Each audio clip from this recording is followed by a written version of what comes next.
Welcome to Anshu ma'am social study channel. आज का topic है मौलिक कर्तव्य फंडामेंटल ड्यूटीज़। आज हम जानेंगे कि फंडामेंटल ड्यूटीज़ और मौलिक कर्तव्य क्या है और इसके उद्देश्य क्या है, इसकी ज़रूरत क्या है और ये कब लागू किया गया और इसे कब बनाया गया और इसे संविधान में कब जोड़ा गया। ये सारी चीज़ों की जानकारी हम लेंगे। तो फिर शुरू करते हैं। मौलिक कर्तव्य को संविधान निर्माण के समय संविधान में नहीं जोड़ा गया था। इसे बाद में संवैधानिक संशोधन द्वारा जोड़ा गया, जो कि 42वें संवैधानिक संशोधन द्वारा जोड़ा गया। इससे एक प्रश्न बनता है कि मौलिक कर्तव्य को किस संवैधानिक संशोधन द्वारा जोड़ा गया। तो 42वें संवैधानिक संशोधन के द्वारा संविधान में 1976 में मौलिक कर्तव्य को जोड़ा गया, जो कि सरदार स्वर्ण सिंह समिति के अनुशंसा यानी सिफारिश पर जोड़ा गया था। अगर आप हमारे चैनल पर नए हैं तो हमारे चैनल को सब्सक्राइब कीजिए। मौलिक कर्तव्य मूल संविधान के भाग 4 क के अनुच्छेद 51A में लिखित है। मौलिक कर्तव्य जो है वो हमारा जो संविधान है उसके भाग 4 में नीति निर्देशक तत्व है और 4 के क में लिखित है। सरदार स्वर्ण सिंह समिति की अनुशंसा जब हुई थी, जब उनकी सिफारिश पर मात्र 8 मूल कर्तव्य को ही दिया गया था, लेकिन संवैधानिक संशोधन के उपरांत 42वें संवैधानिक संशोधन के बाद 10 मूल कर्तव्य को जोड़ा गया और आज यानी वर्तमान में मूल कर्तव्यों की संख्या 11 है, जो कि 86वें संवैधानिक संशोधन 2002 के बाद 2 में इसे जोड़ा गया है। अगला है कि उद्देश्य क्या था मौलिक कर्तव्य जोड़ने का। तो समय के साथ, आज़ादी के बाद धीरे धीरे समय के साथ ये महसूस किया गया कि लोगों की स्वयं की समस्या इतनी ज़्यादा है कि लोग अपने में उलझे पड़े हैं, जिससे देश की एकता, अखंडता और भाईचारे पर खतरा हो सकता है। तभी मौलिक कर्तव्य की ज़रूरत महसूस होने लगी, ताकि देश के प्रत्येक नागरिक को अपने देश के प्रति सजग रहे वो, और संविधान द्वारा दिए गए प्रत्येक मूल कर्तव्य को वो ईमानदारी से पालन करे। ठीक है, यानी कि संविधान द्वारा दिए गए प्रत्येक मूल कर्तव्य को वो ईमानदारी से उसका पालन करके देश को विकासशील से विकसित की ओर ले जाए। देश का प्रत्येक नागरिक अगर अपने अधिकार की भांति अगर मूल कर्तव्य पे संवेदनशील होगा, सक्रिय होगा, तो हमारा देश विकसित होने से कोई भी नहीं रोक सकता। इसका सबसे बड़ा उदाहरण जापान है। जापान में सेकेंड वर्ल्ड वॉर खत्म हुआ था 1945 में और हमारे देश को आज़ादी मिली थी 1947 में। फिर भी आज हमारा देश विकासशील राष्ट्र है, लेकिन जापान विकसित देश है, क्योंकि वहाँ की जनता, वहाँ के नागरिक संपूर्ण सौहार्दता और मन से, ईमानदारी से मौलिक कर्तव्य का निर्वहन करते हैं, जिस वजह से जापान एक विकसित, पूरी तरह से डेवलप कंट्री है और हमारा देश विकासशील है, यानी विकास की ओर अग्रसर है, विकसित नहीं है। अब हम जानते हैं कि मौलिक कर्तव्य का पहला मौलिक कर्तव्य संविधान के द्वारा क्या दिया गया। तो संविधान का पालन करें, उसके आदर्श संस्थाओं, राष्ट्रीय ध्वज और राष्ट्रीय गान का आदर करें। जैसा कि इस सेंटेंस में ही यह समझाया गया है कि संविधान का पालन करें। हमारे देश को चलाने के लिए सबसे बड़ी सर्वोच्चता संविधान के पास है और संविधान ने हमें सारे रूल दिए हैं ताकि जिससे हमारा देश चलता है, जिसको फॉलो करता है। तो हमें पूर्ण रूपेण अगर अपने कर्तव्य के प्रति सजग रहना है तो हमें संविधान का पालन तो सबसे पहले करना होगा। उसकी आदर्श संस्थाओं, राष्ट्रीय ध्वज जो उसकी से जुड़ी संस्था है, जो हमारा ध्वज है, जो हमारा जनगण मन यानी राष्ट्रगान है, उसका आदर करना, जो जैसे बोला गया है संविधान में वैसा करना, यही हमारा मूल कर्तव्य हुआ, पहला मूल कर्तव्य। दूसरा कर्तव्य है स्वतंत्रता के लिए राष्ट्रीय आंदोलन को प्रेरित करने वाले के आदर्शों को हृदय में संजोए रखना और उसका पालन करना। इसका मतलब है कि जिन्होंने हमारे संविधान का निर्माण किया या जिन्होंने स्वतंत्रता आंदोलन में भाग लिया और राष्ट्रीय आंदोलन में भाग लेकर हमें स्वतंत्रता प्रदान की, जिससे आज हम सर उठाकर जीते हैं और गुलामी से दूर हो गए, तो ये सारी चीज़ें जिनका इतना बड़ा त्याग छुपा है हमारे देश के लिए, हमें उन्हें कभी भूलना नहीं चाहिए और उनके द्वारा दिए गए आदर्शों को अपने जीवन में अपनाना चाहिए और उनका पालन करना चाहिए, जिससे हम एक अच्छे नागरिक बनेंगे।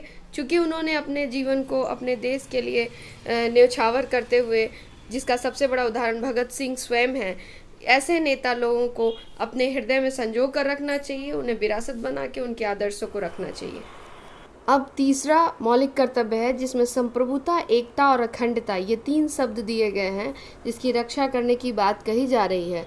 तो हम सब जानते हैं कि ये तीनों शब्द हमारे भारत की प्रस्तावना में दे रखा है और ये तीनों शब्द ये बताने का प्रयास कर रहा है कि हमारे देश में हमें अपने देश के सभी नागरिकों के साथ एकता और अखंडता के साथ रहना चाहिए, अर्थात हमें भाईचारे के साथ रहकर इसकी रक्षा करनी चाहिए, इसको बनाए रखना चाहिए और इसे अक्षुण्ण, इसको बरामद करके रखना चाहिए। जिस तरह हमारे पुरखों ने हमें विरासत के तौर पे एकता और संप्रभुता का सीख दिया है, बिल्कुल उसी तरीके से हमें भी आने वाले जनरेशन को ये लर्न करवाना चाहिए कि हमें एकता, संप्रभुता और अखंडता के साथ रहना है। चौथा कर्तव्य है कि देश की रक्षा करें और आह्वान किए जाने पर राष्ट्र की सेवा करें।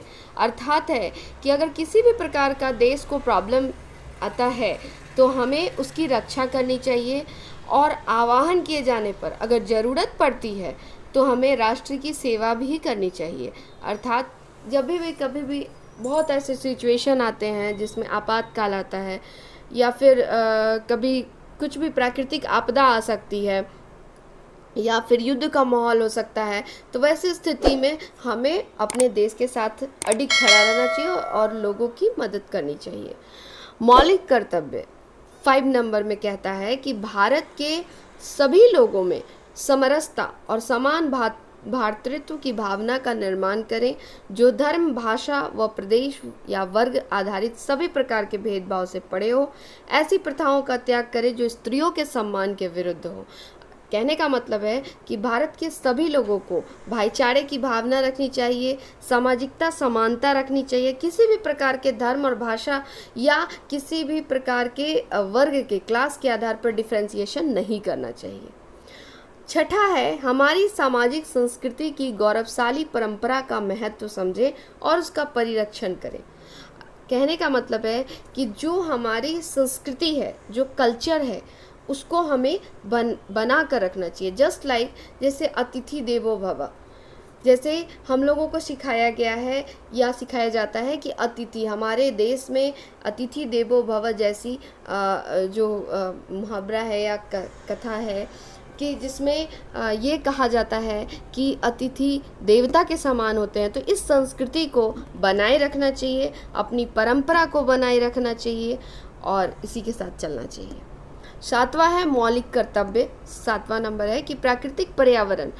1976 में जब ये बन रहा था तो लगभग बहुत सारे पर्यावरणविद लोग आ गए थे, जिससे प्राकृतिक पर्यावरण की, जिसके अंतर्गत वन, झील, नदी और वन्य जीव आते हैं, पर्यावरण में तो यही सब आते हैं, तो ये सारे चीज़ों की रक्षा करनी चाहिए, इसको सुरक्षा प्रदान करनी चाहिए।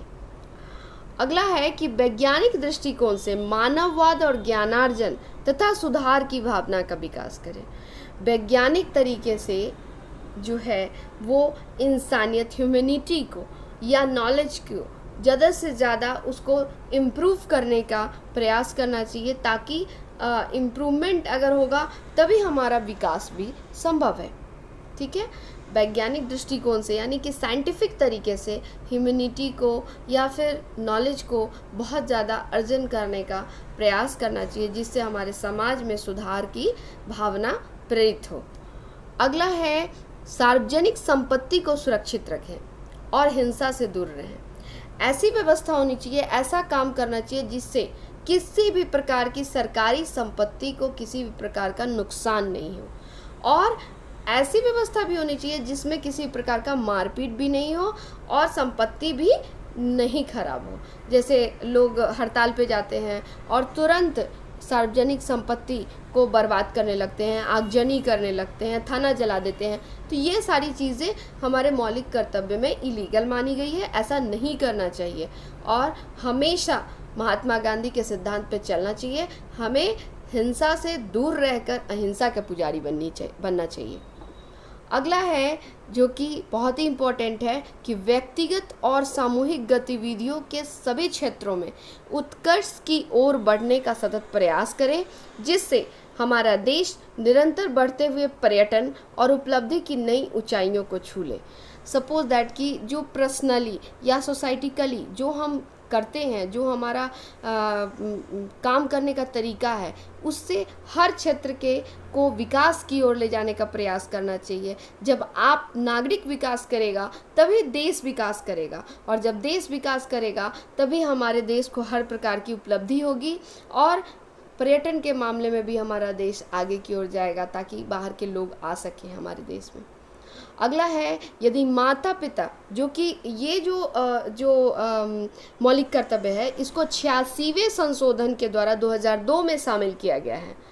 इसमें कहता है कि यदि माता पिता या संरक्षक 6 से 14 वर्ष तक की आयु वाले सभी बच्चों को अपनी यथास्थिति बालक हो या आप किसी को पोस रहे हो, मतलब प्रतिपाल कर रहे हो, तो उसको शिक्षा का अवसर जरूर प्रदान करें।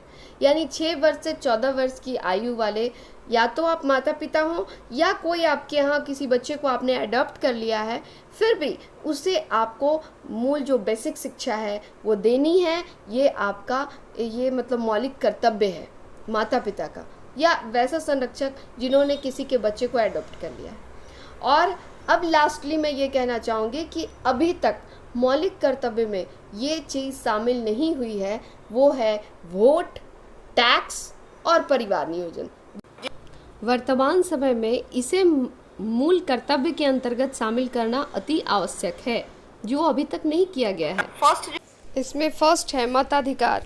जैसा कि हम सब जानते हैं कि हमारे मत से हमारे देश का नेता, ये जो हमारे देश को चलाने वाले शासक हैं, उनका सिलेक्शन होता है।